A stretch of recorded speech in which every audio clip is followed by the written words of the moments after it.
All right. What's good? What's good? What's good? You are tuning into the Apartment 5B podcast hosted by your man Kill. Got my squad with me as always. My brother from Philadelphia, Rel. What's going on, good brother? What's going on?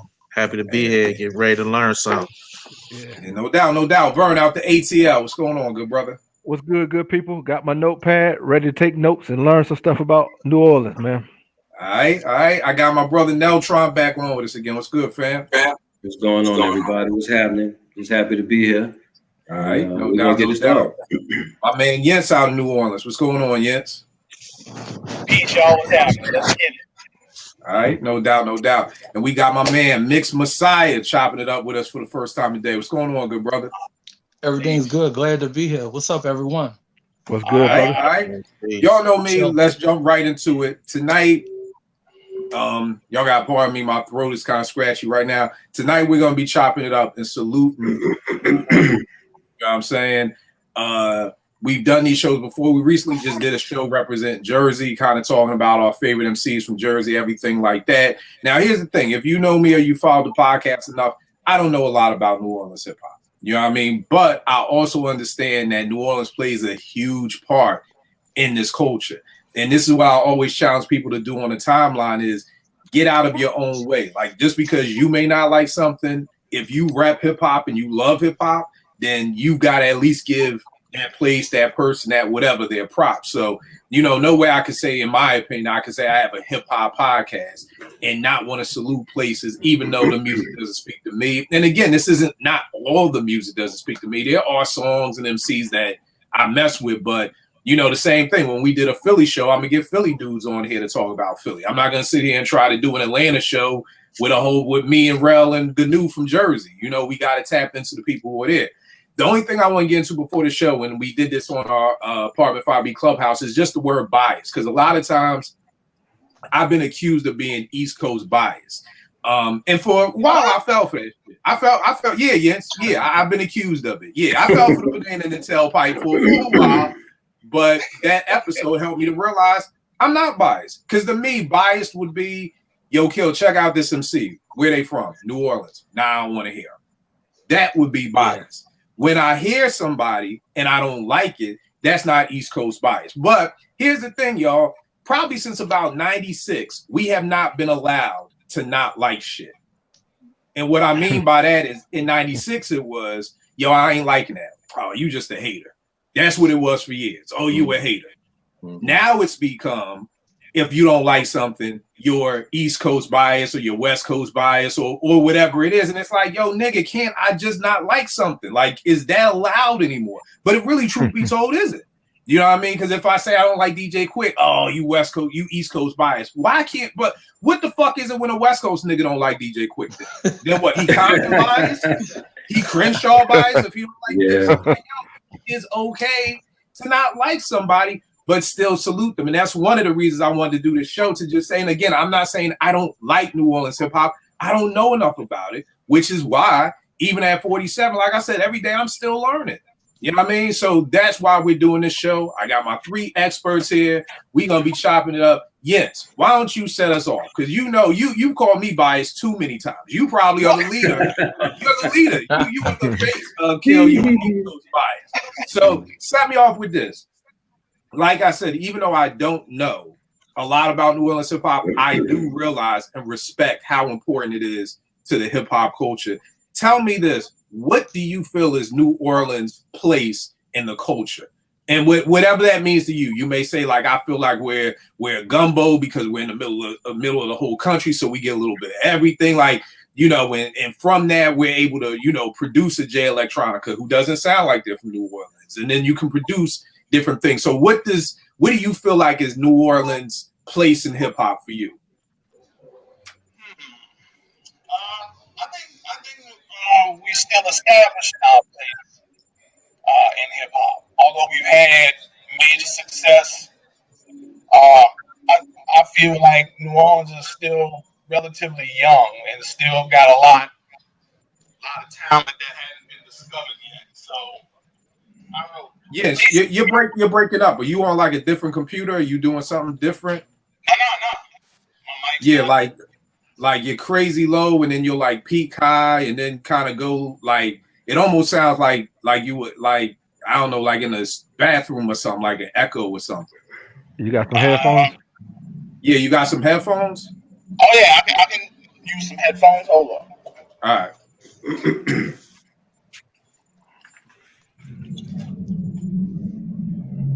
Let's see.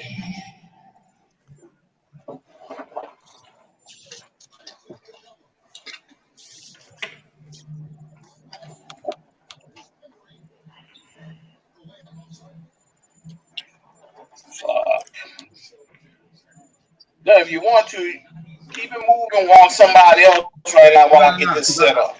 Nah, you know I'm gonna edit this shit out, man. You know I'm a perfectionist. All right, just give me a second. I gotta get this shit untangled and shit.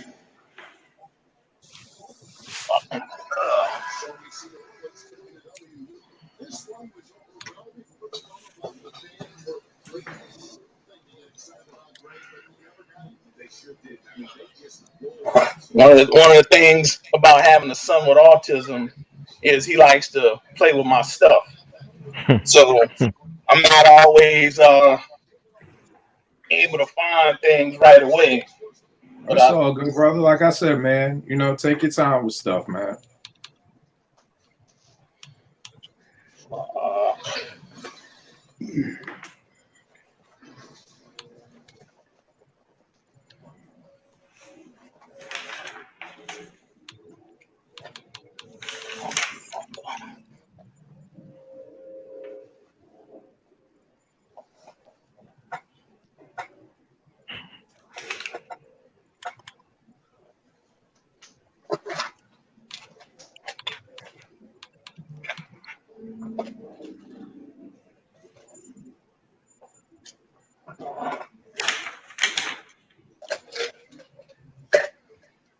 Oh, motherfucker, man.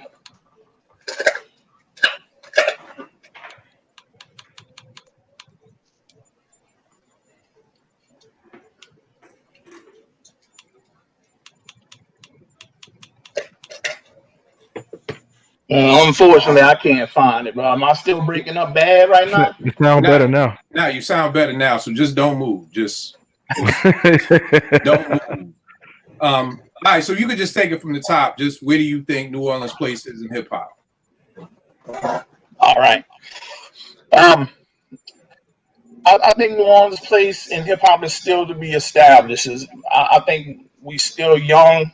You know, like in sports talk, New Orleans is a small market. So while we had good runs with different labels that went nationally, there's still plenty untapped musical resources as far as hip hop goes in New Orleans that I don't think we've really, even though we've had those highs, I think we could do much better with the talent that we have here. So the place is still to be determined, in my opinion.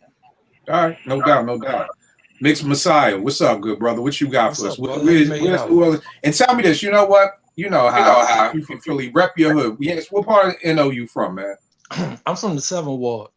All right, Mix, you from the 7th. Yes, where you from? I'm definitely from the 7th Ward.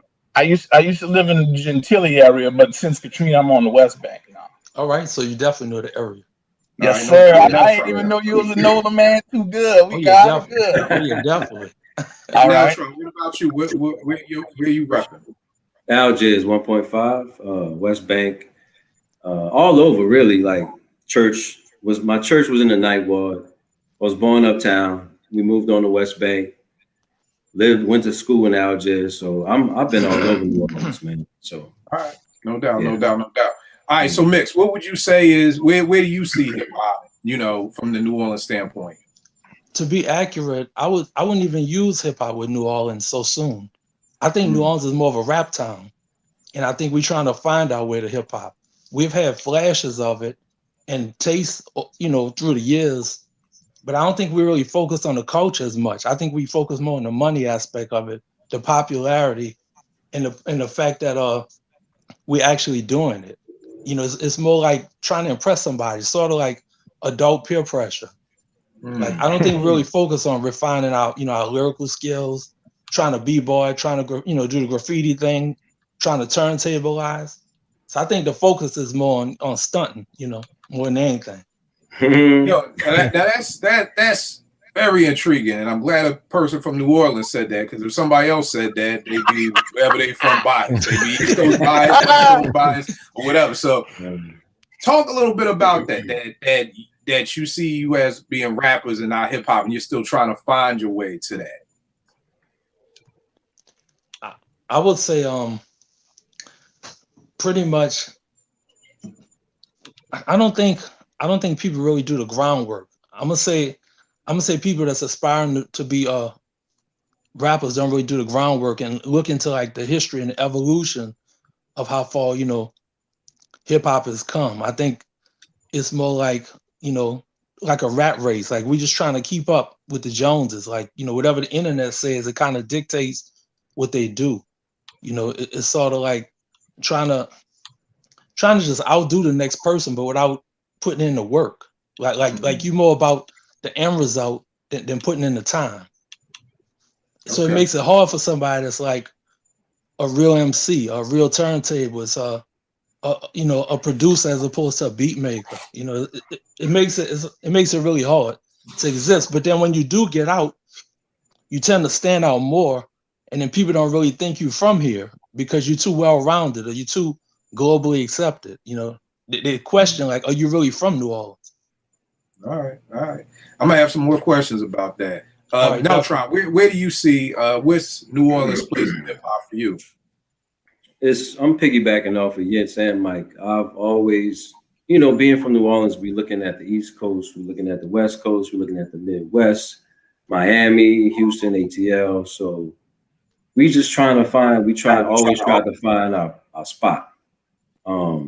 Some early rappers that I'm gonna get into did it, and I wanted them to be bigger than what they were, but they stayed in New Orleans, and it was just like, okay, this is all we're gonna do. And it was like, oh, this guy could have been this. So many MCs or rappers from New Orleans could have been more than, but they chose to stay here.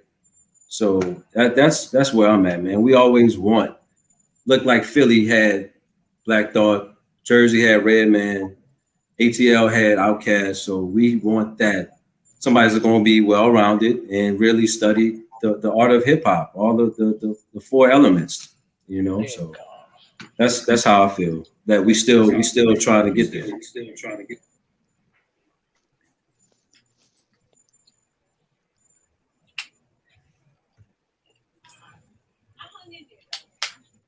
All right, my bad. Can y'all hear me? Yeah. All right, bet. Something's wrong with my headphones. Let me just fix this right quick. It's gonna be one of them shows. All right. So let's get into this. Top 5 artists. They don't have to be in. If you have them in the order of 5 to 1 or whatever, you could just be like who they are. But top 5 artists from New Orleans.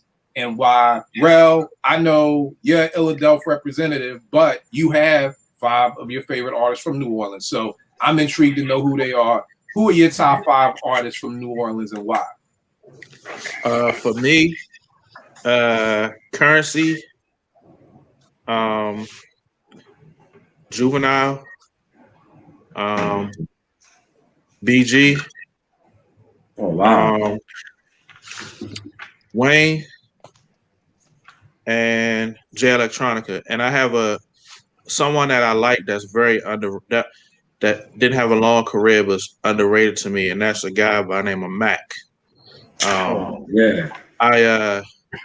get into that when we get to the albums and stuff, but Mac was a no-limit artist with kind of an East Coast flow, to be honest with you. And I really liked him. His career didn't last long, but he was somebody that really caught my attention. So those are mine for New Orleans. Now tell me this, bro, because a lot of times I hear from East Coast people, or just from even this podcast and meeting people on Twitter, when you're from the East Coast, a lot of people are like, my cousin lived in Houston and used to bring back tapes, or my cousin lived in New Orleans, or I got in the military.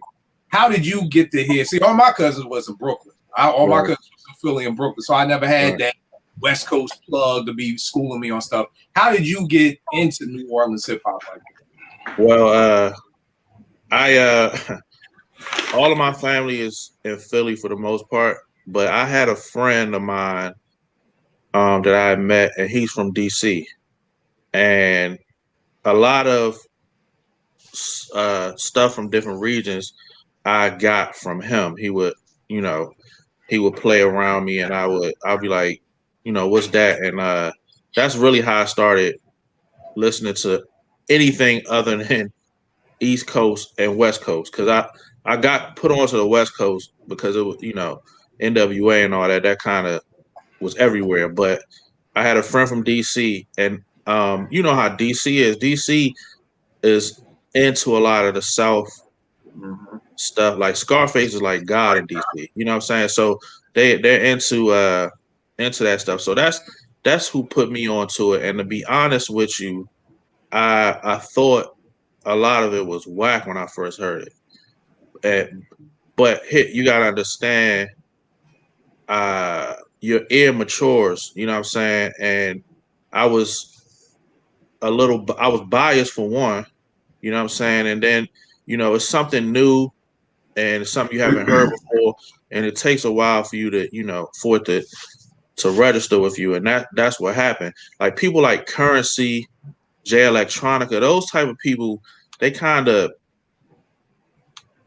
I register with me faster just because of the sound. You know what I'm saying? But people like BG, like the No Limit, you know what I'm saying? No Limit, you know what I'm saying? It took a little while, but as my ear matured, I was able to find stuff that I really liked and were able to support. You know what I'm saying? So that's how my friend from DC put me on all that stuff. So all right, no doubt. Yes, I'm dying to hear it, bro.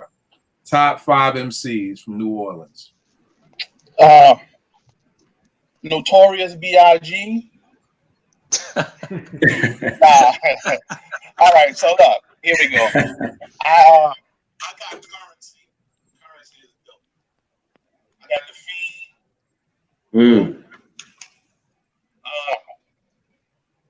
G Slim is somebody I always liked. Soldier Slim, R.I.P. Always enjoyed him. And BG. I'll go with those. You said 2 Slims. Yeah, G Slim and Soldier. Soldier Slim. Now, Soldier Slim.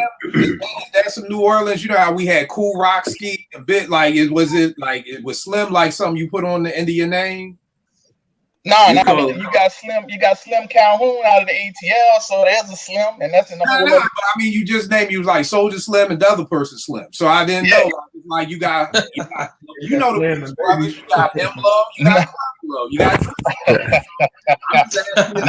I don't think it was anything like that. Slim. Now I'll tell you that Slim has always been a nickname for a tall, skinny person. So I mean, I guess if you want to put it like that, but no, I don't think it was anything like now, that. Again, I'm learning, so that's why I'm asking. So yeah, when you heard which Slim came first? I think they're about the same time. I don't know if they. So when y'all like too much. Were y'all ever like he's biting his name or whatever, or it's not even that deep?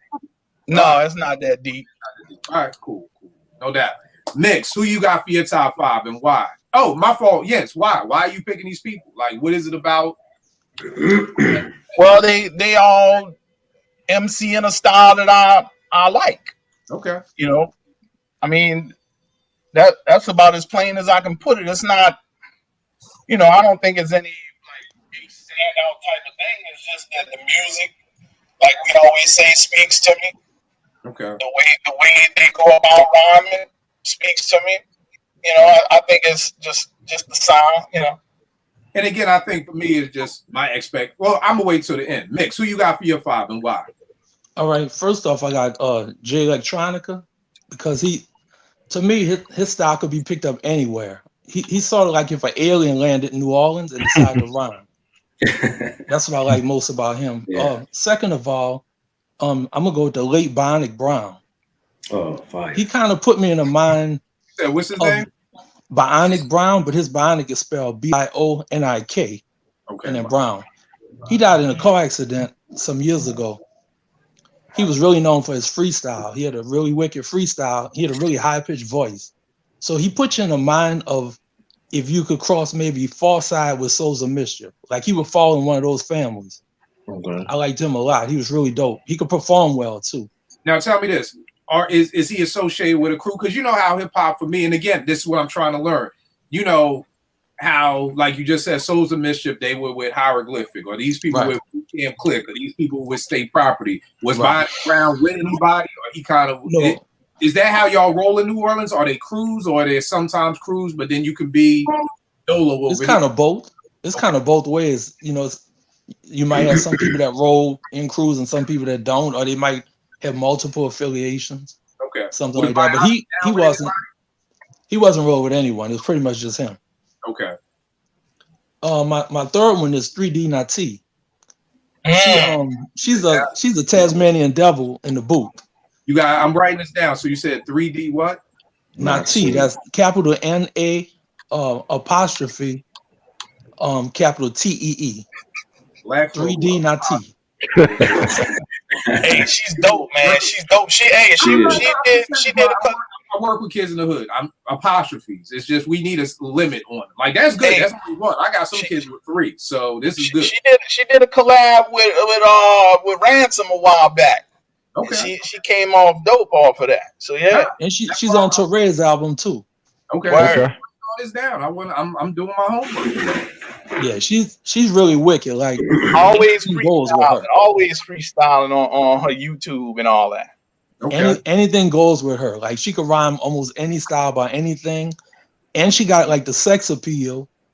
So it kind of throws people off that she's lyrical and got sex appeal and in your face. So she's got the shock value of Eminem. You know, she's got the look of a fox, but then she got the rhyme skills and the swag like a G-rap or something. Okay. All right. Like I said, that's a hell of a mix. Yeah. Oh, yeah, definitely. All right. Who else you got? I got Tim Smooth. I guess you would compare him to if New Orleans had a Big Daddy Kane, because he had a lot of swag. He had like a pimp style flow, sort of a pimp style look, but he was real smooth with the ladies. You know, he could freestyle really well. He would come at you so many different ways. Like sometimes he hit you with some abstract stuff to diss you while still taking your girl. You know, he was just a well-rounded, suave cat, and he died also a few years ago. Yep. R.I.P. Tim. Tell me this, because again, since you said comparing him to Big Daddy Kane, is he more of like an 80s rapper? And I'm just for the people that's watching, the reason why I keep asking all these questions is the same way. If somebody wasn't familiar with a Philadelphia MC and I say Schoolie D, somebody that this person is new, like Schoolie D is like a newer MC. Oh no, I would say he's like a 90s style rapper. Yeah, he would be like 80, 88, 89, you know, like in that era. Yeah. Okay. All right. And he actually resembled Cat Williams a little bit. Okay. Especially like in the Sideburn era. Yeah, he kind of when he had a perm too. He had the perm. All right, no doubt. Who else you got left? And then my last one be Truth Universal. Oh man, hey man, I got all them as honorable mentions. God damn it. He's actually a transplant. He's from Trinidad, but he moved to New Orleans and set up shop and, you know, been here a while. And Truth he's just that dope, conscious man. brother that tells stuff like it really is. Like, Don't work with Kev Brown. Yeah, he don't really mind, you know, reporting what's going on in the world, the good, the bad, and the otherwise. God really damn. laid back, real unassuming, super humble, you know, good performer, and he actually represents all phases of hip hop. Remind me to follow you, brother. Definitely. Yeah, we'll be in touch. And this is one of the reasons why I was excited to do this show, because I want to learn. Because here's the wild part. Well, again, I'm gonna wait. Neltron, who you got? Because you may still do something. So now, who you got for your top 5? I got Tim Smooth.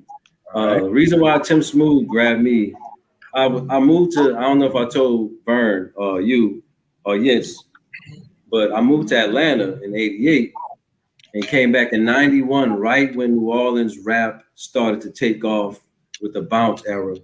And Tim Smooth was a fresh breath of air because he wasn't trying to make you party or dance. He was really spitting. So he had certain songs that talked about the city, where to go shop at, you know, using the DOC sample of I Got to Have It. So he just was a different cat. So that's why I liked him. One of his, I'm not sure if he was on the same label because they had a record label called Big Boy. And my next pick is Mystical. And we had, I think New York or the East Coast had Video Music Box. And then we got the Jukebox or Music Jukebox or something like that on channel 10. And Mystical came out with Y'all Ain't Ready on Big Boy. And I was done. I'm like, yo, who is this dude? He's got mad energy. A lot of people comparing to Busta Rhymes, but I think they're too different just off the energy. So Mystical was my next one. I got Mia X. Her being one of the first females that I heard to actually rap. And then she was down with the No Limit camp and she could hang with, you know, Fiend and Mystical. She could rhyme with them. She wasn't on the 3D Nati level, but she still had bars. My next pick is Juvenile for his style, his swag. Yeah, man. Everybody know him for the 99 and 2000. You heard me? Like he came in and represented with the Hot Boys, but I just love the way he kind of sing. He kind of rapped and sung at the same time, kind of like BG style. You know, they'll slur, they'll stretch out their words, and I'm just like, man, you know. So Juvenile was my next pick, and then my final pick was, of course, Jay Electronica, because the dude is an alien. He's a fucking alien, man. So, and the fact that he got with Erica is crazy. I'm scared. Oh yeah, most definitely. I remember when I first heard I was like, man, this is crazy. You got that big body being he kept doing it through the whole song. I'm like, okay, I feel you on this one. Yeah, that's real clever. Hey, that's exactly how people talk down here too. That wasn't no song. That's how we talk. Right. Now, here's the thing I was going to say, because I guess, again, not knowing a lot, I just expected to hear the same names. I expected a Lil Wayne to be in here. And again, this is my ignorance. I'll be the first to admit. Again, I'm ignorant to this. This is why I'm asking experts of it. But again, if you was coming into Philly hip hop, you probably be thinking somebody gonna name Black Thought, somebody gonna name, you know, there's certain names that you thought that you would pull from. And like for the most part, y'all didn't pull from those names, you know. So I'm just I'll tell you my reason. After you finish your thought, I'll tell you why I did it. Okay, and I'm just intrigued because, especially with Wayne, because again, I've never really been a big Wayne fan, even mixtape Wayne, but the way that he's talked about from his solo work is just like, I know people who have Wayne in their top 5 GOAT MCs. Oh, yeah, they love him. So I'm just shocked that Wayne, why isn't Wayne making any of y'all lists? Yes? I guess because of our age. I'm sorry. Not for me, not kind of age, but just for the simple fact that you expected it. You thought coming to the show, you just knew we was gonna talk about Wayne. But they got, just like I said, we got plenty of other talent that hadn't been talked about. So my purpose of being on tonight is I'm gonna talk about brothers that don't get a lot of talk about. Like my man said, Truth in Universal. You're not gonna hear Truth Universal outside of real heads. You're not gonna hear that name out of New Orleans. No, I feel you, but what I'm saying is that I feel you. But what I'm saying is that even if I know that there are a lot of dope MCs in Philly that nobody's ever heard of, but if somebody asks me who are your top 5 MCs from Philly, I'm gonna say Thought. Like I'm not gonna leave him out just to talk about the Last Emperor because here's somebody else who nobody ever heard of. Like he's still gonna make my list. But, okay, let me answer that. I want to give you the opportunity to talk about everybody, but would Wayne have your list even if everybody knew all of these people? But look, check it out. Just like Mixed Messiah said, we have been more known for so-called rap, which Wayne kind of falls under that category. So we trying to big up MCs that we believe need to be talked about. Anybody's gonna bring up Wayne.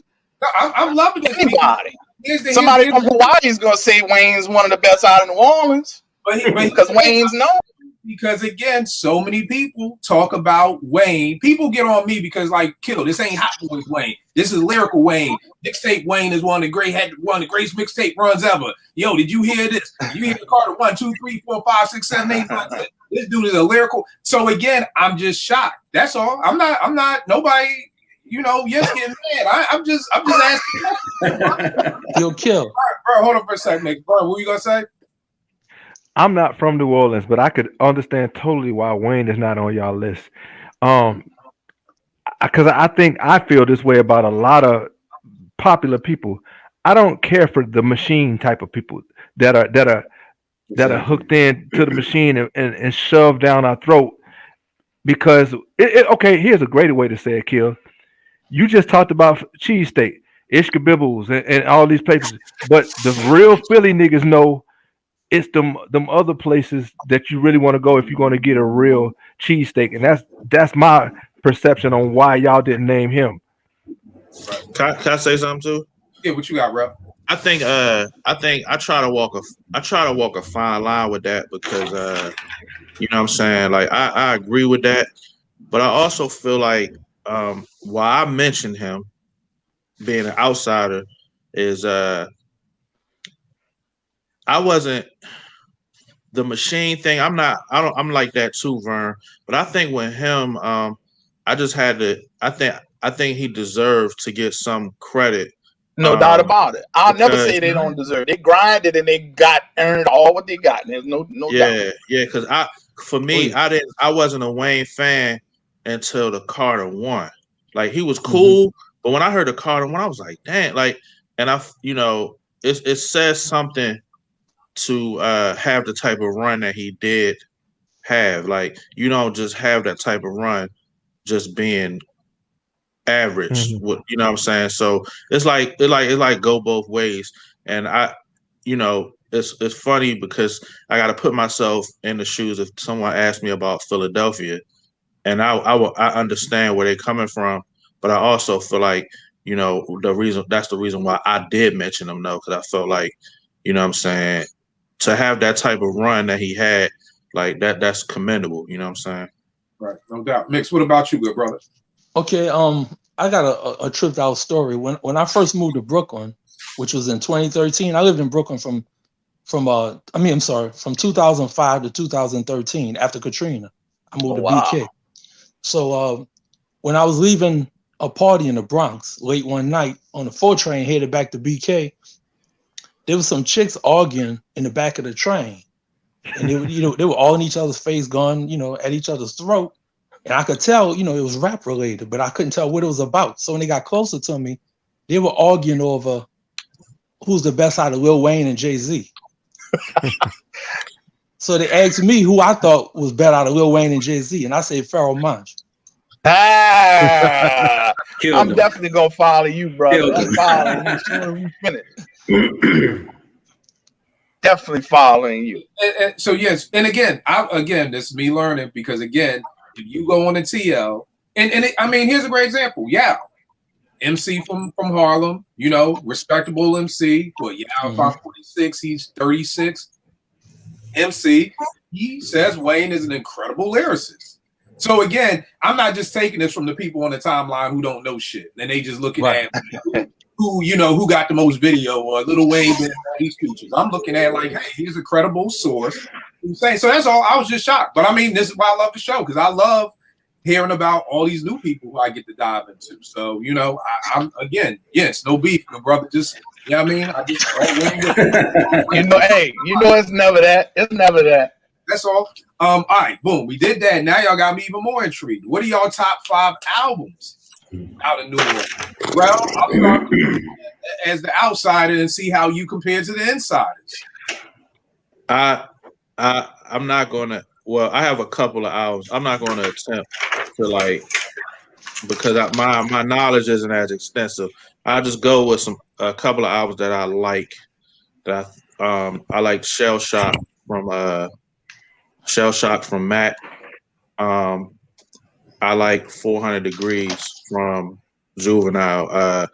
That album's really Kill. That album's really good. Really good. It's really good. like now, even listen to it now, you're gonna be like, yo, this is good. You know what I'm saying? I like the Carter 2 better than I like 1, but I like both of them. I like both of the Carters. I like a million Currency out because he has so much material. But if I had to pick, I like Pilot Talk 1. That is Pilot Talk 1 from Currency is my favorite. And I think that's it for me. It's other albums that I like. I don't like this artist, but the album was pretty good. But there's so many people on it that, I liked, y'all gonna laugh. I liked Silk the Shocker's Charger to the Game album. Oh wow! I like the album. My head, you blew my head. I like the album. That's heavy. But I don't like him. Like him. Why would you? I don't like him. He's terrible. But everybody else on there, I don't like Silk, but there's no bias, but I just don't like his style. But everybody else on the album kills it. Like, you know what I'm saying? And I like Fiend's first album. All right. On the outside in, yes. Tell us about somebody we never heard about in Ninth Ward album. And nobody ever heard. You're the only person who ever heard it. All right. So we got. I'm gonna go with Tim Smooth, like Messiah said. Tim one of the best to come out of the city. What album? It's I Got to Have It. I think it was like an EP kind of thing. It wasn't necessarily a whole album, like big thing, but had a few songs on it. Where can we listen to this at? YouTube. You can have to Google YouTube. Yeah. Okay. Yeah, definitely. Just type in Tim Smooth and it'll come up. All the stuff will come up. His other albums that came out after and everything like that. Now, this is one of the covers you sent me, right? Yeah. He's on the phone, right? Yeah. Yeah, sitting on the front of the car. Yes, he got a documentary coming up soon too. Oh, what? One of my homies is doing a documentary on it. All right. Yeah, Tim's good people, man. Tim is a cool dude, man. I ran over Tim a few times, talking to him and stuff. My next one is gonna be MC Thick. Oh, the name of the album is "It Ain't Over Till the Fat Man Swings." Now this dude, just like Tim, this dude I ain't gonna say was, although he's gone and everything. He's definitely one of the dopest MCs that come out of the city. So MC Thick, I'll go with it was a group called 39 Posse. And they had an album called 39 Automatic. And the MC out of there's name was Dark. And they had a song called Bitch I'm Dark. Man. That is dope. Time out. That sounds like something. Hey, that sounds like something I like. I apologize. What's the name of it? His name is Dark. He got a song called Bitch I'm Dark. Yeah, the name of the group is 39 Posse. I think I would like that. His name is Dark. And there was a song on the album called Bitch I'm Dark. So it'd be the equivalent of saying having my name is Kill and I got a song called Bitch I'm Kill. Damn right. His real name is actually Darthania, but they cut it short to Dark. That's right. All right. And look at Rel. Rel looking up Bitch I'm Dark right now. Hey, it's dope, Rel, I'm telling you. That's old New Orleans. Like we could get into all of the bounce and all of that. That would take forever because we're gonna talk about all right, so and then I'll go with Currency, and I like the Carrollton Heights. But just like Rel said, he got some man. Currency is just dope, man. I like everything about him.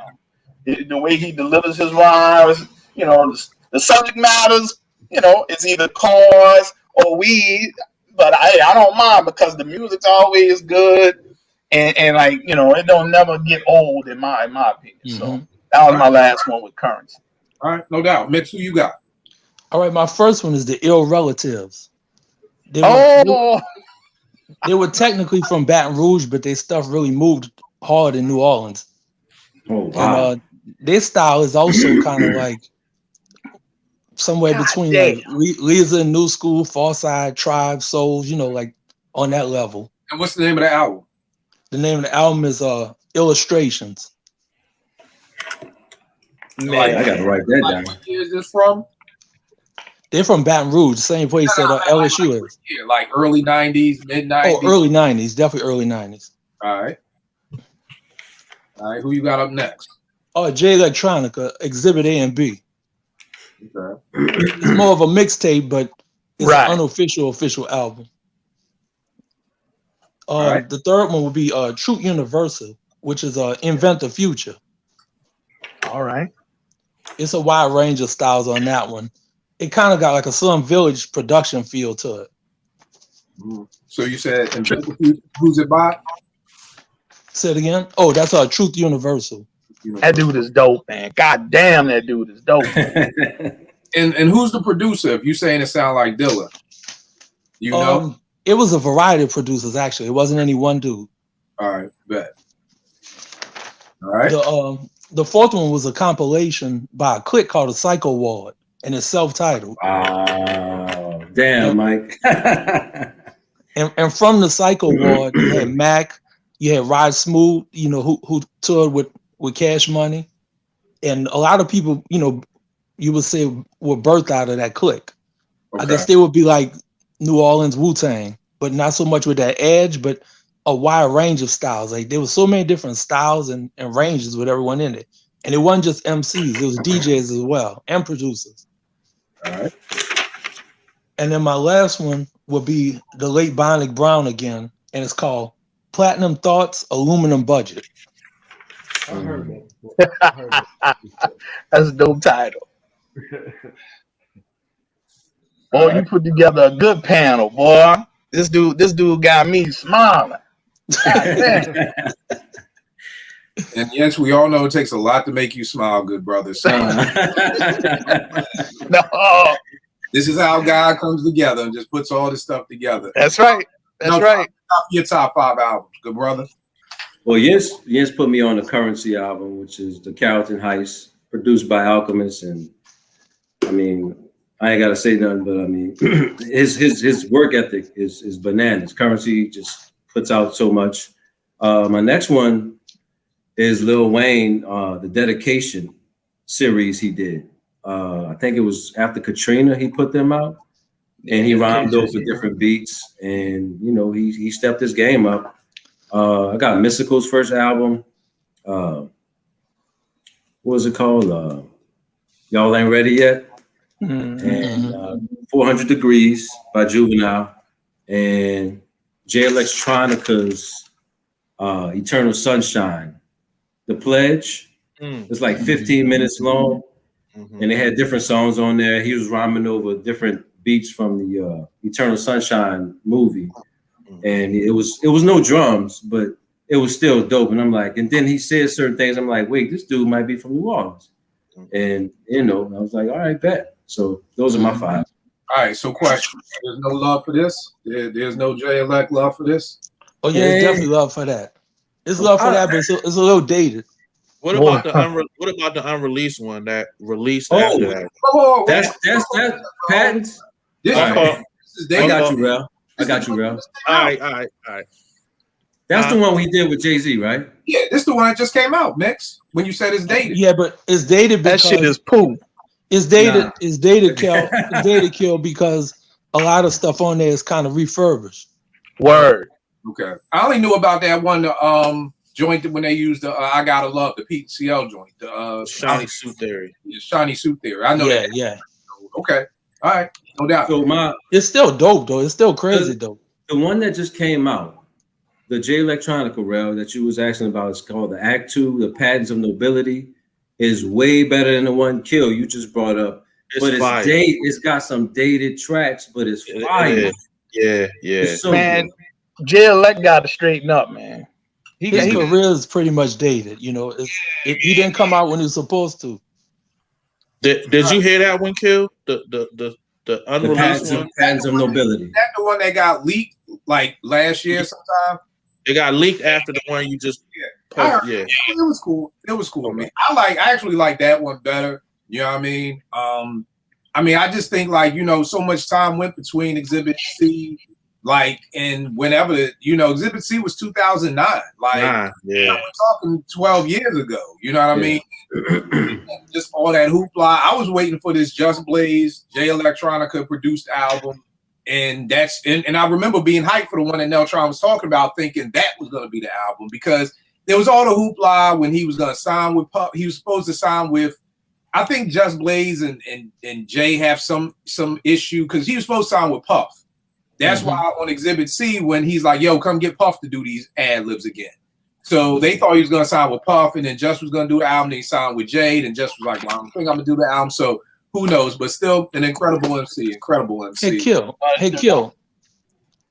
I think he'd be a best fit with Madlib. I think Madlib would bring out the best in him. Yeah, that'd be dope, man. That'd be crazy too. Yeah. I think here's the thing with Madlib, and for years I thought Madlib was good, but Madlib's incredible, man. Like Madlib done like some incredible stuff. So I mean, I think that would be great. Now tell me this, because from somebody outside looking in, and see, this is why I wish I had one of y'all as a cousin, because I would have known about this stuff sooner. Because all these people y'all tell me about, I've never heard of for the most part. When I think New Orleans, and I wonder if this is just what the average person who's not from New Orleans thinks, I think of No Limit and Cash Money. Those are like the first things that come to mind. Like, but tell me this, what would y'all say were the differences between those crews? Or is there a difference between those crews? Like, would you say, one crew's better lyrically, they both whack, or how would y'all break down, Cash Money and No Limit? And then did y'all even like that? Yes. As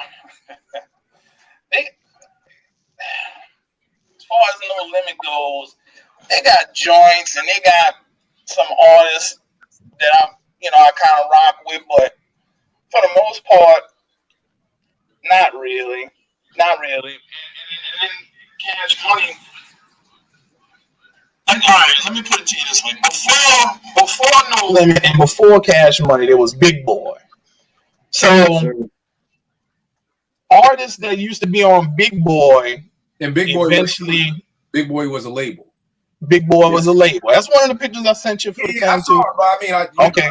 So who's behind Big Boy? So Puff is behind Bad Boy. Who's behind Big Boy? There's a guy named Chuck, and there's a guy called DJ Precise, and I think there was another guy. I think his name might have been Rob. I'm not totally. I can't. His name's Rob Shaw. Word. There you go. All right. So they were before No Limit and Cash Money, but some of their artists after Big Boy like folded or whatever happened. Some of their artists like Mystical. Shit, who else? I'm drawing a blank now. But their artists moved over. So then you had No Limit and of course Master P. All the business savvy that he had learned and was able to get things moving. That's all my respect goes to him for that stuff. He put a lot of people on. He made jobs and woman jobs. So he's always gonna get big respect from me off of that. Now, did I enjoy a lot of music? No, I didn't. I didn't enjoy a lot of music. By the time they rolled around, I'm of an age where I'm already established where my ears at as far as music goes. So then when these people started coming around, I wasn't really checking for it like that. Like I said, they got joints. They got joints that I like, but I wasn't like a die-hard No Limit or a die-hard Cash Money type. All right, no doubt. Mix, what about you? All right, I'm gonna say, starting off, that neither one of them was my lane, but I respected certain individuals in both crews, and I was friends with a lot of them. And I was kind of put in a tricky situation because I worked in record retail all through New Orleans. I worked at Sound Warehouse, Blockbuster Music, Tower Records, Virgin Records, and Sam Goody for a brief moment. So All right. a lot of times I had to sell a lot of his stuff, and it was kind of hard to suggest it because it wasn't my thing. But I still did what I had to do. I did my job, and I think there's not much of a difference. I kind of equate their place in hip hop to like marketing and promotions and having that drive. And then I also would like to say that they have a relationship like two brothers that don't really get along. Like they might have different fathers or different mothers or something like that. The two crews, Cash Money and No Limit, that relationship. Yeah. So they got a Ricky Doughboy relationship. Pretty much. And the mother favors one over the other until tragedy strikes. All right, that's a dope way to put it. What about you now, Tron? Like Ian said, Big Boy. I love Big Boy because everybody that was on their roster was dope. Then No Limit, Master P. Sold his records like crack. Like every week, an artist was coming out, whether it was Silk, C Murder, Mercedes, Mia, Cain and Abel, Fiend. I mean, it just he flooded the streets of New Orleans. Cash Money had a different beat. I'm gonna say I like Cash Money's production a little more than No Limit, even though let me put it like this. Now, Tron, so school me. Cash Money is whose producer? Is that Manny Fresh? No, yeah, that's Manny Fresh. And No Limit had the Boogie, the Beats by the Pound, aka Medicine Man. They changed their name to Medicine Men.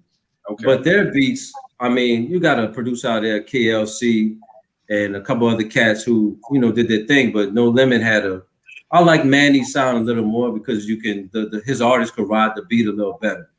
But like I said, man, I'm gonna put it like this. Everybody in their mom was playing No Limit and Cash Money from my junior high to high school, right out of college. So I was inundated.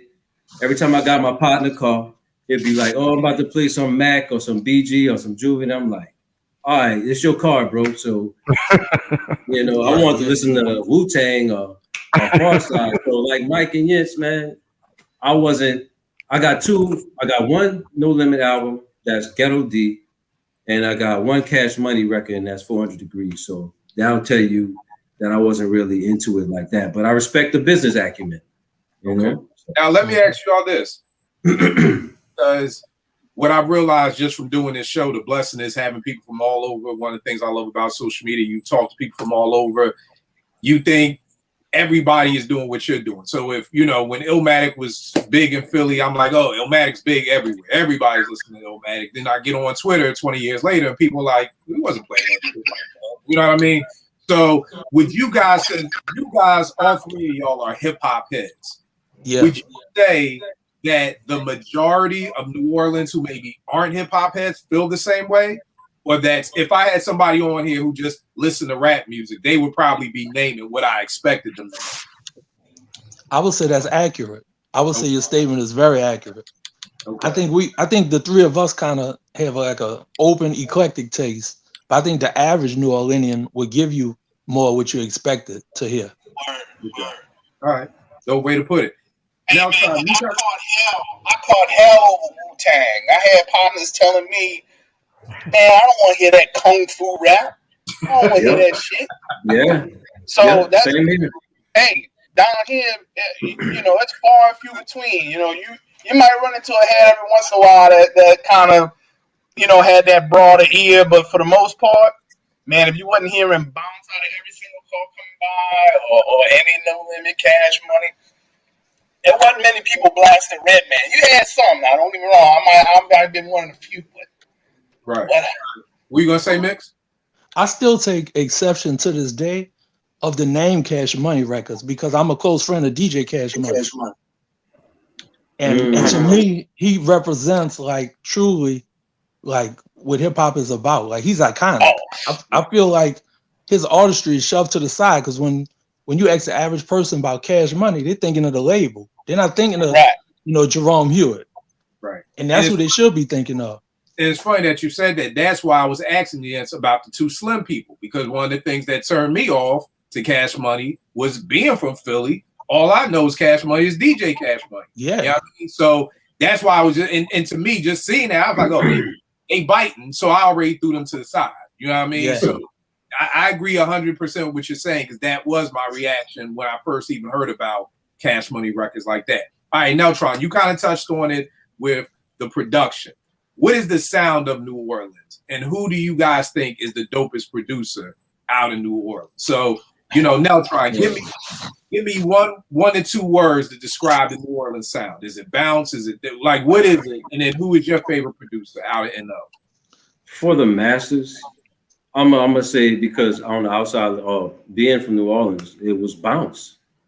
I mean, bounce. What is bounce? Bounce. All right, one of the earliest Give me an example of a song of bounce. One of the earliest songs I heard when I came back, because I was like, I went to Atlanta. I want to get all my New Orleans swag back, because they was killing me with the Kilo and the early, not killing me with the early local Atlanta rap. Yeah. The So 808. when I came back, TT Tuck and DJ Irv, and then when we took the Showboys, the Trigger Man beat. Trigger Man, everybody and their mama used the Trigger Man beat, so that became the sound of New Orleans, where you get a John Legend song. Where they at? And everything was Trigger Man beat with the James Brown, and then you started getting a lot of R&B songs like Anita Baker. And imagine hearing Nothing in the World with a bounce track. So New Orleans, bounce to New Orleans is kind of like go-go. Okay. In a sense, it's DC sound. You got the house music, and then you got bounce. So bounce is the New Orleans sound, and my favorite producer out of New Orleans, I'm gonna say Precise. Now, who does he run with? Like, who has he produced? Precise did the Mystical album. He was with Big Boy, but he did the first Mystical album, and that's who I got. What about you, Mix? I'm gonna say the New Orleans sound is kind of to be determined. Like Vince said, it's kind of like it's still a work in progress, but it's mostly party driven. It's really about getting the club hype and getting everybody, get their groove on and that kind of thing. It's not really any one way or the other, but it's mostly party driven and just all about a good time. Just like the reputation of the city and the surname, the Big Easy. It's like a Big Easy style. Hospitality. Yeah. What about you, Yes? And my favorite producer. What's your favorite producer? My favorite producer is New Orleans Joe. New Orleans. He's mostly known for producing Ghetto Boys, Scarface. God damn it. He worked with AZ, Heavy D, De La Soul, Bahamadia, D'Angelo, Word? Ice Cube, UGK, LL, Brian McKnight, Jay-Z, Search that name, bro. Joe, the Roonies, and Rick Ross. Yeah. New Orleans Joe. Yes, sir. He's mostly known for Ghetto Boys, though. All right. Yep. All right. No doubt. I'm tapping in. Yeah. So you got what's the sound and who your favorite producer, good brother? I mean, just like Nell said, I mean, the sound of the city is bounce, but as Messiah said, it's still to be determined. And bounce is a lot of call and response. Bounce started to become sort of like in dancehall reggae, the rhythms. If you had a bounce tape, you would have 15 to 20 people doing that over practically the same track. So it's kind of like the dancehall rhythms, in my opinion, also. Mm-hmm. I like reggaeton. Yes, dance. A lot of dancehall, it got almost the same, beat behind it and everything like that. Besides that, the same Murder She Wrote beat. Yeah, everybody. Yeah. You might hear 20 guys, DJing over that Murder She Wrote, and that's kind of the same thing we had going on in the city. It was also the Brown beat. Cameron Paul, DJ Cameron Paul, he made up the Brown beat, and the Brown beat is another backbone besides that drag rap of bounce. But anyhow, and the Brown beat, the Brown beat comes from Derek B. Rock the Beat from London. Yep. Wow. Derek B. the Brown beat. Yep. And that's out of print. That's been out of print for a minute. Long time. So my favorite producer, I gotta agree with Messiah. God damn it. N.O. Joe, man. Besides N.O. Joe, I just want to throw Ice Mike up in the Oh yeah. in the round. You know, Ice Mike. You know, Precise. Those cats. Full pack. Did a lot of dope production. Oh yeah. At one time. So who was Ice Mike producing for? Then when we brought Tim Smooth and Bust Down, you know, people like that. Bust Down is another dope MC out the city. Yep. And Ice Mike was nice on the Wheels of Steel. Hey, I remember when the rumors was going around that Bust Down got signed to Skywalker Records, right? I remember that. Everybody was saying he was lying and shit. And then, you know, he ended up being signed to Luke Skywalker Records, and he put out his album and everything like that. So he wasn't lying. But that was the fucked up part about everybody was lying and shit. Yeah, N.O. Joe is definitely by far, in my opinion. You know, Mandy and the Beast by the Pound. Big respect, man. Yes. You know. All right. Tell me this. Who is the one slept on rapper that you want somebody to know about?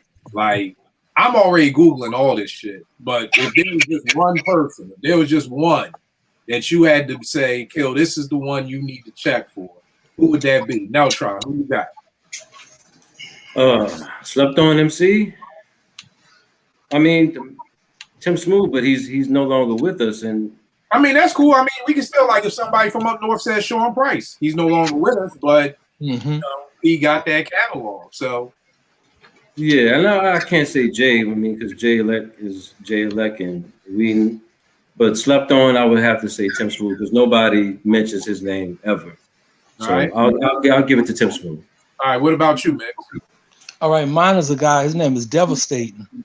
He's with a crew. He's with a dude that recorded in L.A. and performed out of L.A.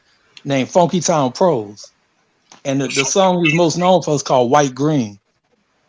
Damn. I just recently found out he was from New Orleans. I always liked the group. You know, the production style, the rhyme style was so different from anything I ever heard. And then I saw an article on him where he spoke about how he was struggling so bad in New Orleans till he moved to LA. Word. But the group is called Funky Town Pros. All right. And what about you, Jens? All right. Can I give you three? Nah, you can give me one, good brother. That was the whole thing. All right, I'm gonna go with this cat. He goes by a couple names, but one name is Tonto, and the other name is OG Enoch. That dude is dope. I think he needs to be brought up in more conversations. All right, OG Enoch or Tano? Tonto, yeah, like the Indian. Wow. I don't know that one. Me neither, bro. Hey, check him out, man. He's dope. That's his cousin, man. You gotta put your people on sometimes. That's that family love, huh? Yeah. Now, one thing I love about y'all city, I've been there twice, love it to death. My homegirl is from there, so she actually, you know, I went to see real New Orleans, you know what I mean? So she was going to take me around and everything like that. But tell me this, man, I love y'all po' boys, man. I love them to death, okay? So the same way we do with our Philly show, where's the best place you get a Philly cheesesteak? Same way with my Brooklyn show, where can I get your best slice? What's the best Jamaican beef patty spot? What is the dopest po' boy spot in New Orleans for you? And then two, what is a restaurant that if somebody's coming to New Orleans, it's like, you gotta go here? Neltron, what you got? Dopest spot to get a po' boy and the dopest restaurant like that you gotta go to? Well, you can get a good po' boy at Danny and Clyde's or Say it. That's what I say. St. Bernard and Broad by the Triangle. Or you can go to, I mean, if you want, they got Verdi Mart, but that's another good po' boy spot. All right, Danny and Clyde's. Danny and Clyde by the Triangle. Is that the hood? Like, if me and Rel ain't gonna send you the Maxes because that's at Broad and Area. That's the hood. Like, that's straight hood.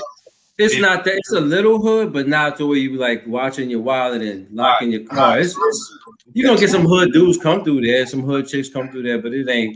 Like It's a different level hood though from Philly hood. It's different. Now, talk about that a little, Mix, because here's something that I realized living in different places. Like in Philly, to me, Philly's the home of the stick-up kid. And what I mean by that is people get robbed all the time. Somebody asks you what time it was, and this is when I was growing up. People ask you what time it is, you look at your watch, they looking at your watch. You know, you about to get robbed. Somebody That's why Schoolie D said, looking at my Gucci, right? Right. Same thing. Can I get $1? You about to get robbed. Like, but then when I stay in Brooklyn, it's a totally different thing. Like my wife is from Harlem, and her sister may live at 155th. We were going to walk to 119th at 1 a.m. during the summer. And I was like, yo, you must be out your mind because, well, let them know. You Don't do it. You ain't getting from 15th in Lehigh to 13th in Lehigh before somebody, a nigga walking with your girl on a summer. Yo, and we walked all that way. Nobody looked at us once. Nobody said anything. I moved to Atlanta in 96. I was in these projects over by Glenwood Road. And the nigga said, yo, my God, you know what time it is? And can I borrow $1? I was like, fuck, I'm about to get fucked up out here.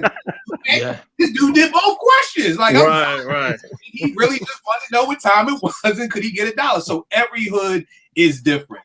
Mix. What is the New Orleans hood? What do you mean? I'm gonna say this. The New Orleans hood really is like it's the difference between playing man to man or playing zone. The New Orleans hood is like Darrell Reeves because one guy roll up on everybody, as opposed to having his boys with him. You know, that's more like a New York or LA and other place thing. You know, where it's like a whole pack of brothers roll up on 2 dudes or a guy and his girl. New Orleans, one guy roll up on 4 dudes and say, "You know me? You from around here?" I got robbed by one dude. Mm-hmm. It was 1998. I'm on the lakefront, which is a popular hangout spot for New Orleans. I'm chilling with my boys. It's 98. Outkast is out, and other people. I'm asking my cousin. I see this dude out my corner of my eye. We drinking 40s, smoking. I'm like, yo, cuz, you got your heat on you. He's like, nah, cuz, I ain't got my shit. Dude rolls up, pulls out the 9. Like, if y'all don't want to die, give up the car. And I drove a Stanza, so he didn't want my shit. My shit was an 87 Stanza. My cousin had a 98 Dodge Stratus with the rims and all that. So he just straight up robbed 5 people by himself. A skinny dude. So I'm like, yeah, that's what Mike.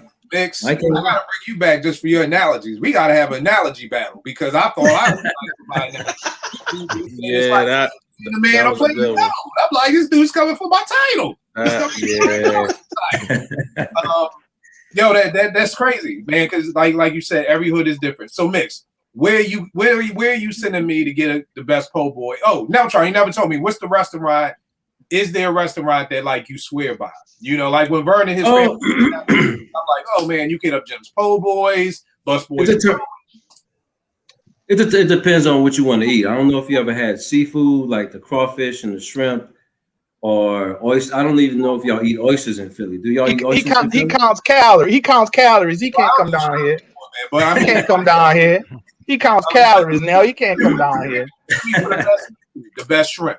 Because that's what y'all known for, right? Is that what New Orleans? Yeah, so there's a spot called Neo's or Neo's Creole Cafe. There's a spot called Katie's.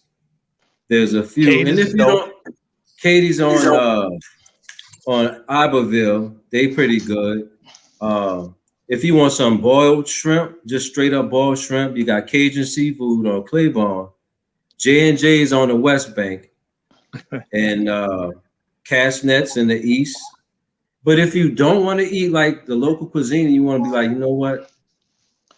I'm gonna go get some Jamaican. They got Cocoa Hut on Bayou Road. I mean, we got different stuff. We got Thai, Mediterranean, I love y'all city just for the food, just alone. We could just start and stop with y'all food. You could go to my house or my daddy house or that's what I was saying too. And I'll cook you some gumbo. And you'll be like, damn, nigga, I didn't know y'all could cook like this. That's right. You fucking with cooks when you come down here. Right, that's right. Right. We their mama cooks, so damn right. You know, yeah. So that's my picks. What about you, Mix? Where's your favorite po' boy spot? For po' boy spots, I'm not even 100% if it still exists, but I think it does. It's in a place called New Orleans East, and it's called We Never Close. We Never Close. It's open still. All right, it was always the spot. It was always the spot that you go to after you've been clubbing all night. Yep, Chef You know, Highway. and you had to eat off your buzz or get your grub on one way or the other. That was the spot. You know, the shrimps are falling in every direction. Oh, it's like an overstuffed po' boy. Okay, all right, yeah, that's it. And then gotta make a trip. Restaurant. And then for restaurant, it's a newer place for me. It hasn't been around that long. I kind of like the versatility. It's called Mr. Everything. Okay. It's not too far from the prison, you know, on Broad Street. So they have like a well-rounded. Say it again.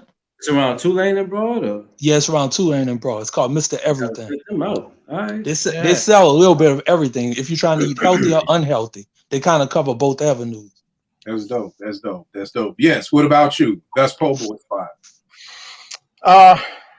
I got to put that disclaimer out there too. I'm gonna give you a spot, but I mean, you can almost go anywhere in the city and get a good po'. Same thing with Philly. You could go anywhere in the city and get a cheesesteak. But but I really mean it though. I really mean it. I can't speak on Philly. I can't speak on Philly. I'm telling you about my city right now. Anywhere in New Orleans and get a good po' boy. Yeah, pretty much. You can go just like now. Say you can go to his daddy's house and get a good po' boy. Pretty much. It's like that. But I'm gonna tell you, there used to be a place off of St. Claude. It's closed now. Jeans. Ooh, Jeans. Jeans used to be having good food over there. You know, restaurant. Man, dude, you talking about the city of food, man? It's just what we. All right, look. Here you go. Here's a spot I like. Deanie's in Bucktown. Yeah, Deanie's, you get you some balls food, you get fried, you get all that. In Bucktown, I ain't talking about Oh, not the one in the quarter. No, not the one in the quarter. No. Okay. See, like if I'm telling anybody to come here, I'm not sending them in the quarter. I'm sending them to, you know what I'm saying? Like right. Well, it's touristy for the money reason. They're gonna get it out you. They're gonna get it out you. Yes, I feel the opposite. I feel the opposite about the Deanies. Because the Deanies in the quarters, to me, they treat you like a black man. But the Deanies in Bucktown, they treat you like a nigga. Okay, I hear you. I hear you. Hey, I could believe it too.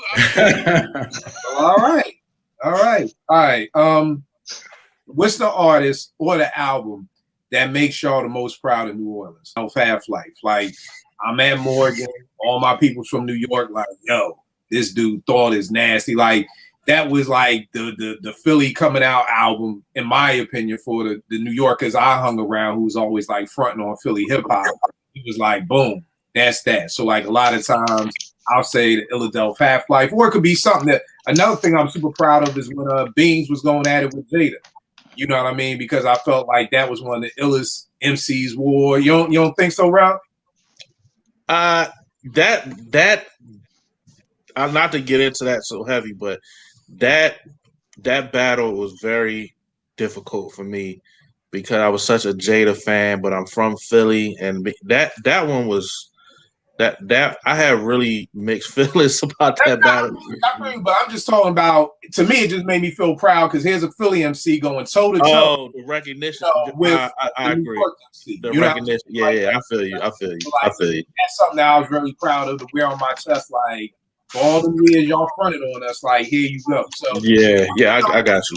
Is there a moment? Is there an album? What is it that you feel most proud about? You know, New Orleans, as far as an MC hip hop moment or whatever. Neltron, what about you? I'm gonna say 400 again. I mean, Jay just breaks my heart. Jay Elect breaks my heart every time I mention him or talk about it because he could have been so great. So I'm gonna go with 400 Degrees, man, because that album during New Orleans at that time, it was after we was the murder capital of the world. So you in the late 90s. Everything's kind of calmed down, people getting money. And that album really represents what New Orleans was doing at that time as a whole. So I'm going to go with 400 Degrees. All right. What about you, Mix? I'm going to go with Big Mike, Something Serious. It was kind of like graduation from being local to being nationally accepted and an official member of the Ghetto Boys. And it knocked down a lot of doors for, like, you know, Ghetto Twins to get down with Ruthless Records and a whole lot of other, you know, national acts coming to New Orleans for talent. That's a dope pick. I was going to ask y'all about Big Mike too. I wasn't sure where he was from. He's from New York. Yeah, he was nice, man. Big Mike was nice. Big Mike. Until Death Do Us Part album, Ghetto Boys. Hey, And Kill. Did you like the Convicts album with Lord 3-2? Oh yeah, that was good too. Yeah. That was super 3-2 is on Straight Gangsterism, right? Isn't he on that song on the Ghetto Boys? I think so. I think he is. Light skinned dude. Yeah, that's him. Yeah. He was nice too. Yeah. You know what else, Kill? There's something else I wanted to point out. What's that? We got two members. Well, we got two guys from New Orleans. One who has New Orleans roots, but I think he was raised somewhere else, and another one who same situation, who are with major recording acts, and people don't really recognize it. Right. Daz Dillinger has roots in New Orleans. Oh, In word? the Dog Pound. Okay. And then Soup, aka Zakir from Jurassic 5, he's also from New Orleans. Oh wow. Wow, I didn't know that. All right. That is Razzcast got people in Shreveport. Well, Michelet is from Bonky, Louisiana. Word, And Pam the Funkstress from the Cool is from Bonky, Louisiana as well. Oh wow. What? Man, Bunky. Lord have mercy. Yeah, no, I never been there, but I passed through. Well, that's you passed through Bunky. That's Underline pass through. All right, yes. What's the album that or moment or thing that makes you the most proud to be from New Orleans? I'm gonna have to take it to the Truth Universal cat. He got an album called Self Determination that I really, really dig, and you know, I think, I mean, that dude, I don't know if he's recording anything anymore. I don't know. He is. But He's still doing it. during that time, man, that dude is just damn dope, period, to me. So yeah, the Self Determination album is an album that I like. All right. Among his other ones. I'm gonna name some people. Y'all tell me the first 2 to 3 words that come to mind when I say it.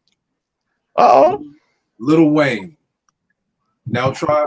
What's the first thing that comes when you hear Lil Wayne? Magnolia Projects. All right, Magnolia Projects. A young protege of the Cash Money crew, and you know. All right, so you got Magnolia Mix. What about you? Unpredictable Live Wire. Unpredictable Live Wire. Yes. What about you? I think I'm gonna have to hop on that. He definitely unpredictable. His style, he's not. He don't have just one style. So yeah, I would say he's unpredictable rhyme wise. All right. Number 2, Jay Electronica. Neltronic. Oh man, Alien Life Form. I mean, he's just incredible, man. He's just incredible, and I'm just like, I just sometimes be wanting to put my foot up his ass, like, my nigga, drop an album, dude. So There's a lot of people who like to put a foot up to say drop an album. Mix. What about you, Jay Elect? Underwhelming. Okay. Jens, what Hitting about hard. Hitting hard. I would say dope / wasted talent. Okay, cool. Number 3, Master P. Neltron. certified. I mean, not certified, but just a marketing fool. I mean, he had sneakers. I think he has chips now. Master P chips, shoes. He got into the sports game. Baron Davis trying to buy Reebok.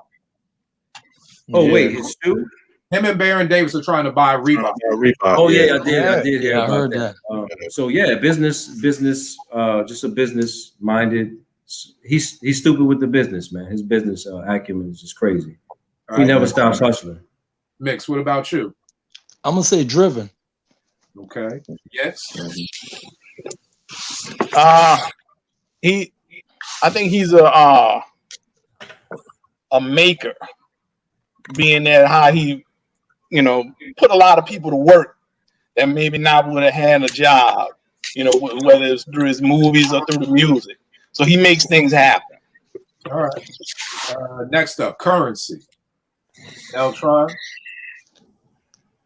Workaholic. Mix. Workaholic. What Which on got? you, Mike? Oh, dope but different. Dope but different. Yes.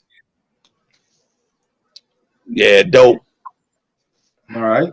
And last up, Manny Fresh. Neltron.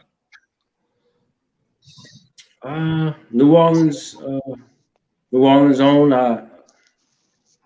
I'm gonna say this, man. I wish Baby wouldn't have had such a strong hold on him, so he could have worked with other artists, but he was stuck at Cash Money. So I'm gonna just say New Orleans own the beat maker. All right. It's hard, man. It's All right. hard.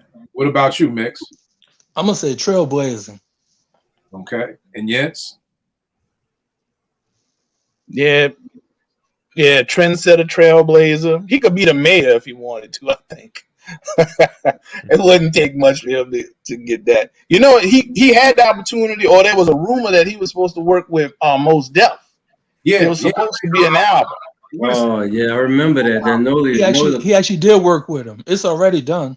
Yeah. Yeah, it just ain't gonna nobody's gonna see it or hear it. Now, Neltron, you saying that Baby's hand on Manny Fresh, it was the contracts that Manny couldn't work with outside people?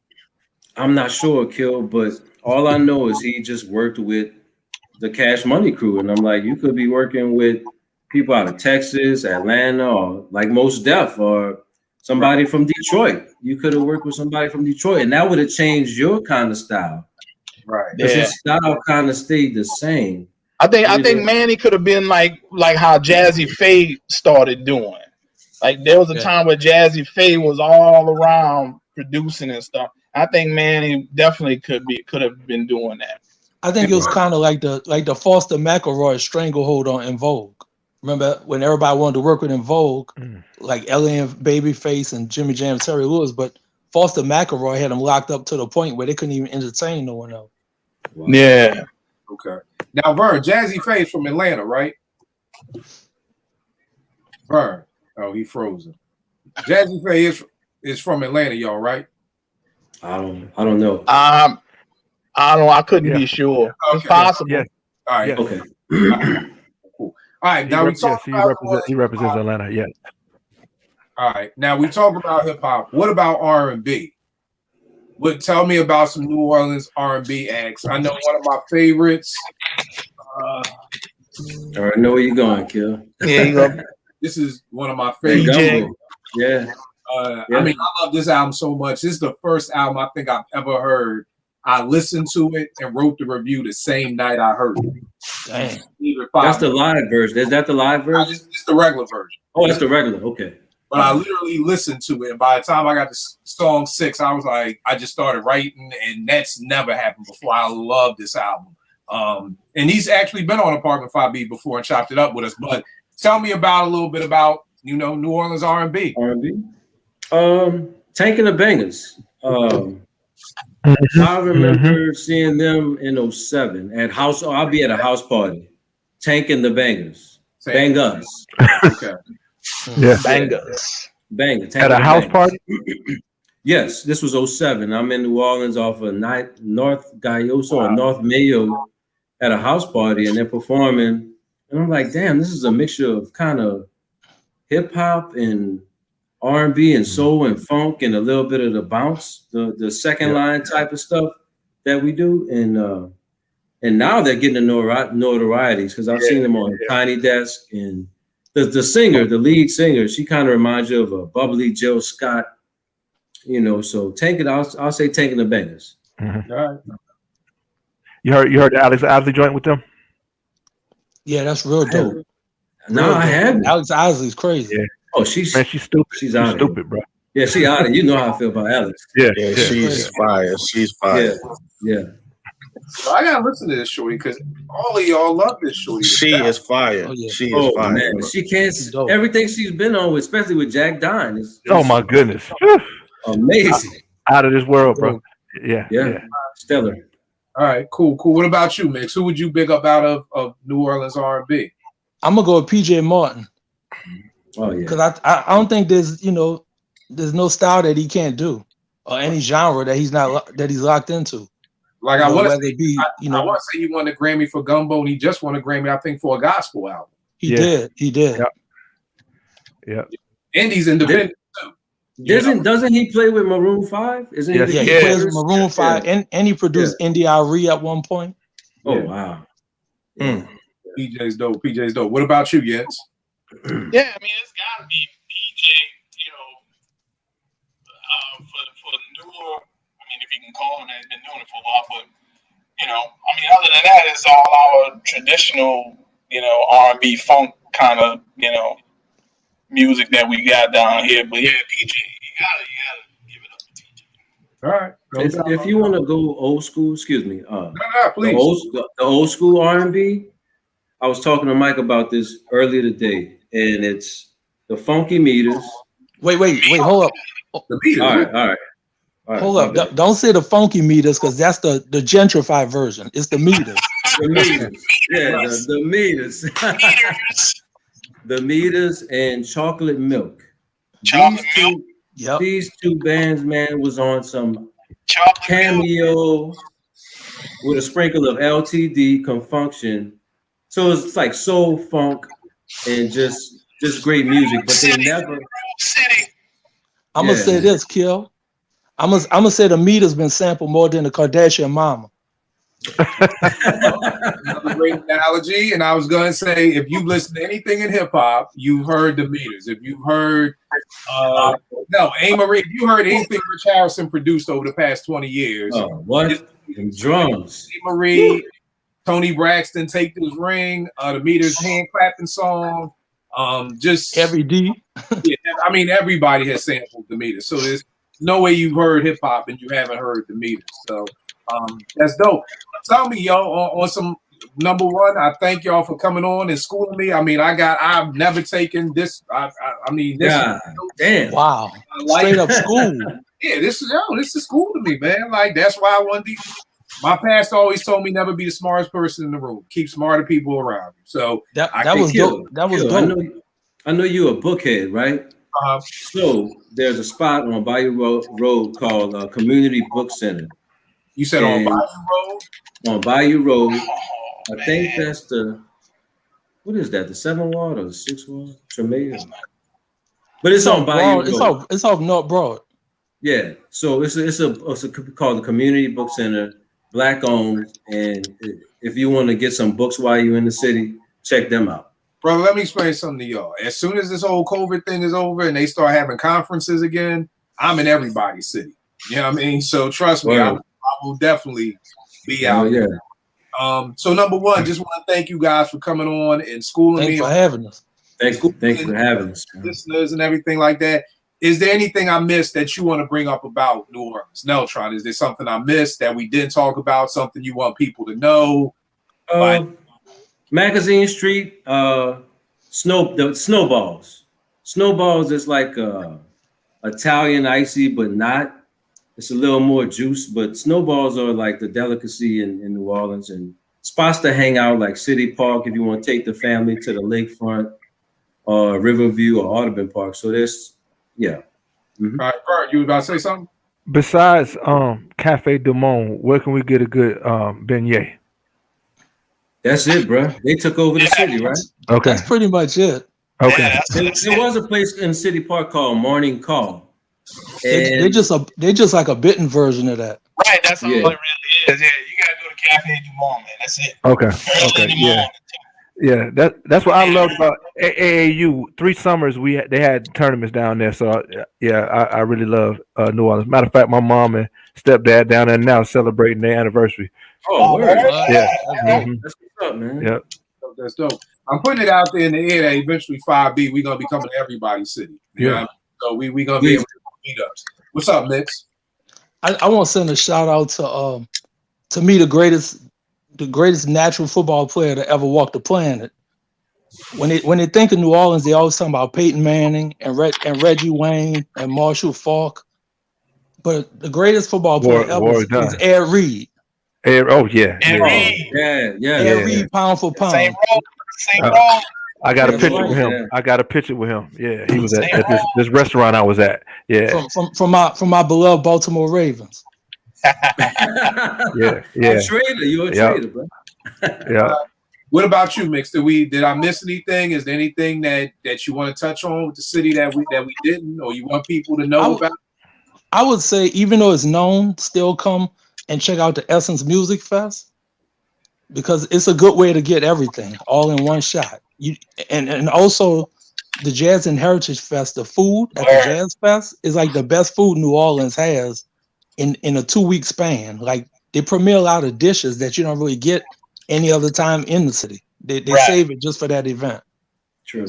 So I would say those 2 events. That's dope. Yes. What about you, good brother? I miss anything? Anything else you want? I'm gonna jump on what Messiah said. If you come for Essence, you don't have to be at Essence. The whole city's there. If you down here for Bayou Classic, it ain't just in the Superdome. It's the whole city. We put it on for all of them when they come down here. That's why they love coming. So yeah, if you come down here, if you don't have the ticket to get in the big place, they all over the city performing. Trust me. All right. Let me ask you this, and if this question hits too home, it's too personal, please, by all means, you can easily pass it. You don't want to speak on it. The whole Katrina situation.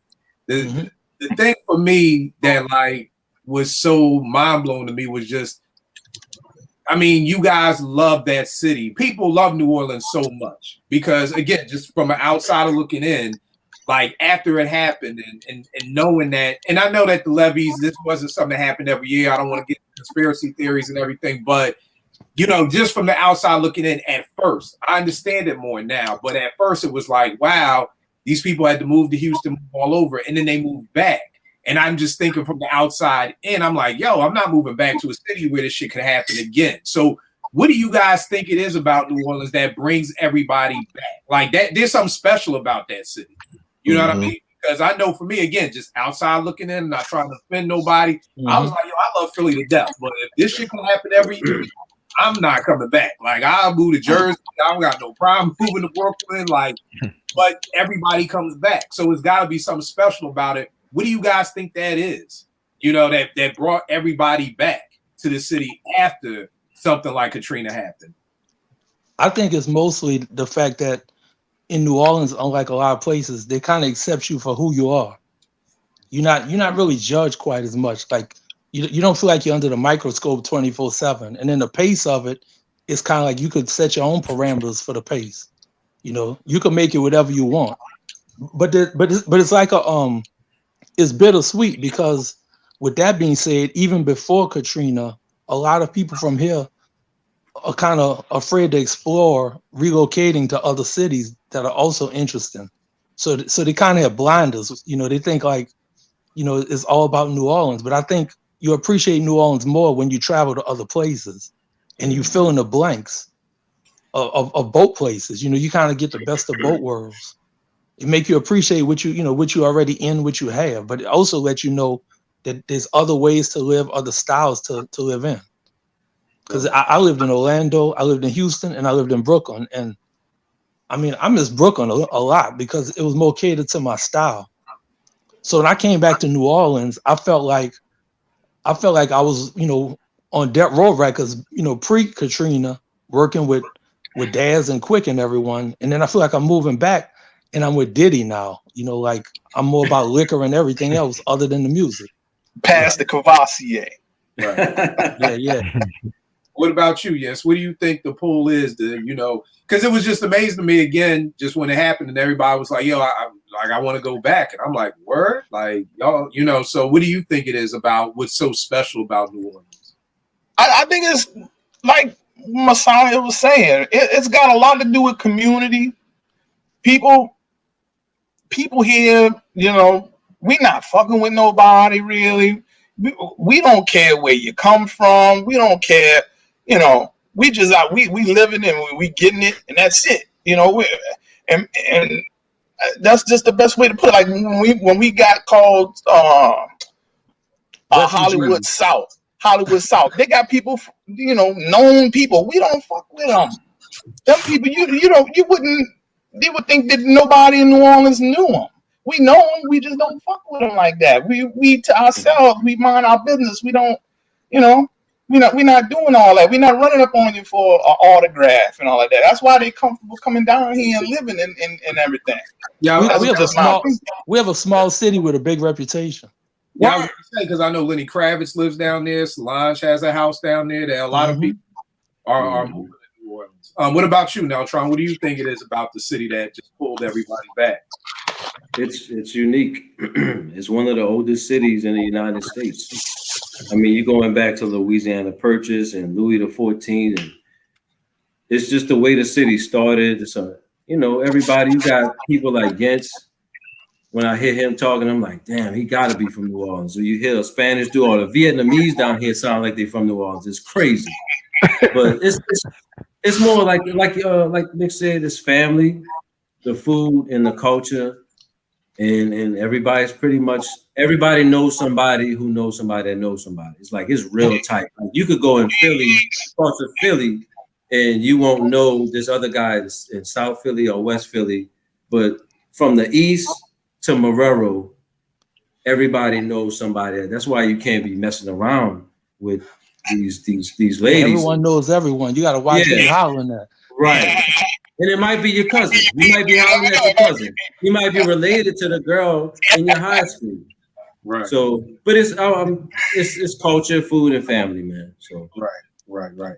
That's dope. I mean, that was an example of it just here tonight. Neltron, when you was like, "Yo, Mike can't get his AirPods," I'm like, "How the fuck you know Mike?" I'm like, Mike's. So again, just something that quick is, y'all two knowing each other, and I didn't even know y'all two knew each other. So, all right. Well, I appreciate y'all prayerfully. I've learned a lot. Prayerfully, people watching have learned a lot, and I want to do more of these shows. I got to do it, because I don't know a lot about Houston. I want to do a Mississippi show. I want to, because again, to me, if you love hip hop, it's got to be more about than what you like. You know what I mean? I want to support any city, any MC moving my culture forward. You know what I mean? Yo, this is definitely the dopest podcast going, because it covers everything that everybody always talk about in barbershops, on the street, and otherwise. All the stuff that people are afraid to discuss. Look how you bring it up. I appreciate that, brother. I appreciate it. Yeah, man. We don't just argue Illmatic. It was written. Wait. Can we all get that Illmatic is better than Illmatic? We can't. You don't want to say that on this podcast. We can argue it, but it ain't. We can argue it, but it ain't true. So let's do this. Now try and give them all the information, man. Where can they get at you? Where can they follow you? All that good stuff. At Neltron 8000 on Twitter and on Instagram. All right, Jens, give them everything, good brother. You know how I do. Look, I just want to big everybody up on the panel. Real, first time being on with you. Happy to see you. Happy to talk to you, Messiah. Man, I think we people. I think we brothers some kind of way. We know one another somehow. Vern always, Vern. You know what it is, Vern. Kill, can't say enough about you. But I want to do one thing right quick. April, for those that know me, I have a son with autism. So April is Autism Awareness Month. And tomorrow, the 2nd, is Worldwide Autism Day. So I would like to encourage anybody that's going to watch the podcast, any of you brothers on the panel, if you have a relative or anything like that has autism, learn about autism. Talk to the parents. I would suggest any parent that gets the diagnosis of autism, immediately find an autism support group in your city. And if they don't have one, create one. I can't say enough of how much the autism support group has helped my wife and I and my son. So I would like to encourage anybody, please get involved in a support group. Talk to your children's teachers whenever they're able to go back and finally maybe get in school. Talk to them, build a relationship with that teacher. Because like for me, my son doesn't talk. He says a word here or there, but as far as a total conversation, he hadn't started doing that yet. So all his life, he's 23 now. So all his life going through school, we had to have and build a real strong relationship with the teacher, because he couldn't come home and say, you know, Mom, Dad, this is what we did in school. This is what my homework is, whatever, whatever. So, you know, we had to instill in the teacher that, you know, we want to be kept up to date on what's going on in the class. That way, when he comes home, we can continue what they work on in class. So, you know, anybody who has a child with autism, please get yourself in a support group if you haven't already. That's my time. I'm sorry. Very dope. And it's actually 3 of my godchildren have autism, so I'm very familiar. Okay. Yeah. I work with those students. I work with several students with autism in the school that I work in. Oh, word. Okay. Yes, sir. Yeah. And it's funny you say that. My niece and my next door neighbor. Yeah. And we're actually doing a spinoff of Apartment 5B, me and Eb, where we're talking about health issues. So, you know, one of the things, and I would love to have you and your wife, if she's open to it, we're going to be talking about health issues. So it'll be something like, you know, I don't know, MS, you know, what made you go in the first place to even get tested? You know, what was your diagnosis like? You know, what are some of the drugs they want to put you on? How do you live with it? So just when people, because here's the great part about life, y'all, the older we get, shit is going to fall apart, you know? Yeah. You know, so, but what I want it to be is a situation when you get it, you don't feel like you're alone, like that you can have this community. So the same way we built this hip hop music community through Twitter and IG, I want to build a health community. So when people get diagnosed with things, you're not by yourself and you don't know what to do, different things like that. So we're going to be doing that starting in April. And we want to do something with autism too, and talking with parents and just, again, just building that community, because I think we got the music community down pat. You know, now I feel like, you know, it's time to move on to another community that can help people too. Let me add one thing right quick on for what you're talking about, Kill. I think is very, very is vitally important that if you have a certain knowledge, that you pass that knowledge on. See, like, I'm gonna just use my example, having a son with autism. Anybody who wants to talk to me about autism, although the situation may be different, it's still gonna be somewhat the same.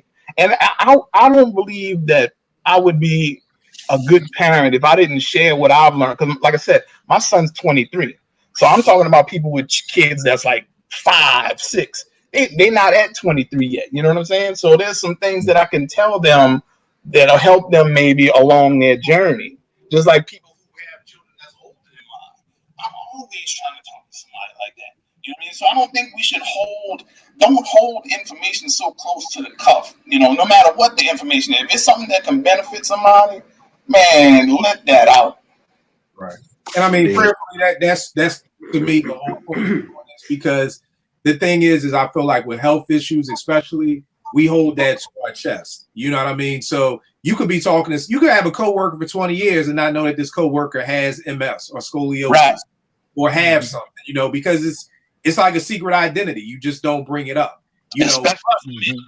Yeah. But what I want to do, and I want to provide a space where people, even if you don't want to talk about it publicly, you can just know, okay, this person has what I got, or, you know, my wife got diagnosed with this. I know I can hit up this person to kind of get some information, because I'm gonna keep it a buck with all these doctors out here. A lot of them suck. They just want to throw you on drugs and call it a day. So, you know, it's even better when you can go into a doctor's office with, and I'll give myself an example. I just got diagnosed with scoliosis. You know what I mean? And it was great on the timeline. People, like 8, 9 people DM me like, yo, I got scoliosis too. Like, look into these things. And when you go see a doctor, ask about this and talk about this. And, you know, so it empowered me to not go into the doctor's office like, well, what can you do for me? Versus now I'm going in like, yo, this is what I want done for me. You know, so same thing you were saying about with autism, with your child, you know, just empowering people. So again, that's going to be something me and Ever going to be doing. And then anybody's down to join and jump on or whatever. Just a passion project of mine and his that we've been talking about for a long time. So they got you. Yes, you gave them everything on Twitter. You gave them everything. I'm sure you're gonna plug it. And I'll plug it. All right. Mix, give them everything, good brother. Where can they get at you? All right. On Twitter, it's just simply Mix Messiah, and that's Mix with 2 X's. On Instagram, it's Mix Mess, short for Messiah. And contrary to a lot of people's belief and stuff, I'm still on Facebook, and that would be my real name, which is Michael G. Dunn, like Warwick Dunn. All right. Neltron, give him everything, good brother. Oh, I told him. Oh, you already went? All right, my bad. Yeah, yes. Uh-huh. Vern, give him Raul or Vern. where can they get if they need a house in Georgia? Who they get? At V the Loan Closer on Instagram and V Chandler 10 on Twitter. All right, and Rel, give him everything, good brother. Yo, on Twitter is jben215. Instagram Uptown jben. One thing, I've been kind of muting and listening to some of the stuff y'all suggested. Tim Smooth, I already got a song I got from him that slaps, so I got to have it. If he got a song, I got to have it. That slaps. So I appreciate y'all, man. I got to learn. I took some notes, so I'm gonna go out and listen to some of this, man. Bro. Appreciate all y'all, man. Appreciate y'all. Appreciate everybody. Sure. Man, this dope. This dope. So I mean, I'm excited about diving into all this stuff. So again, this what hip hop's supposed to be about. You already know this with me, Kill 889, Twitter, IG. We'll make beats for food. I will check y'all next week, y'all. Salute. Peace.